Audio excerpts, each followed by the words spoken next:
Friends, మొదటిసారి ఈ ఛానల్ను చూస్తున్నట్లయితే ఈ ఛానల్ను సబ్స్క్రైబ్ చేసుకోవాలని కోరుకుంటున్నాను. ఎందుకంటే నేను పెట్టే ప్రతి వీడియో మీకు నోటిఫికేషన్ రూపంలో రావడం జరుగుతుంది. ఈ ఛానల్ గ్రోత్ కూడా పెరుగుతుంది.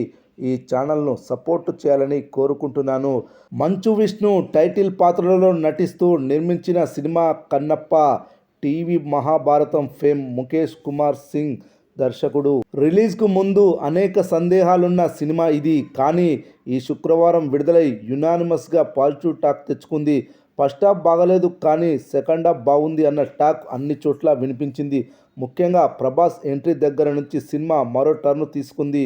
విష్ణు నటనకు అన్ని వర్గాల ప్రేక్షకుల నుంచి అద్భుతమైన ప్రశంసలు వస్తున్నాయి. అటు హీరోయిన్తో ఎక్స్పోజింగ్ ఎక్కువగా చేయించిన ఆమె నటనతోనూ ఆకట్టుకుంది. Prabhas screen presence, Mohan Lal guest appearance, Akshay Kumar, కాజల్లో పార్వతీ పరమేశ్వర్గా మెప్పించిన ఈ సినిమా మొదటి రోజు విష్ణు కెరీర్లోనే హయ్యెస్ట్ కలెక్షన్స్ వసూలు చేసి రికార్డు సృష్టించింది. కన్నప్ప మొదటి రోజు ప్రపంచవ్యాప్తంగా 10 కోట్ల షేర్ వసూలు చేసింది. అదేవిధంగా రెండవ రోజు 7 కోట్ల షేర్ వసూలు చేసింది. మరి మూడవ రోజు ఆదివారం ఎంత వసూలు చేయనుందో చూద్దాం.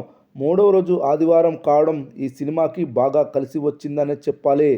ఆన్లైన్ ప్లాట్ఫామ్స్లో భారీగా టికెట్స్ తెగాయి. మంచి అక్యుపెన్సీలను నమోదు చేసింది. మూడవ రోజు థియేటర్ అక్యుపెన్సీ ఈ విధంగా నమోదైంది. Morning show 29%, matinee show 30%, first show 32%, second show కూడా 32% ఆక్యుపెన్సీ నమోదైంది. ఈ ఆక్యుపెన్సీలు బట్టి చూస్తే మూడవ రోజు 8 కోట్ల నెట్ వసూలు చేస్తుందని తెలుస్తుంది. 3 రోజుల మొత్తం కలెక్షన్స్ వచ్చేసి 25 కోట్ల షేర్, 45 కోట్ల గ్రాస్ వసూలు చేసినట్లవుతుంది. ఈ సినిమా బ్రేక్ ఈవెన్ కావాలంటే ఇంకా చాలా కలెక్షన్లు నమోదు చేయాల్సి ఉంటుంది.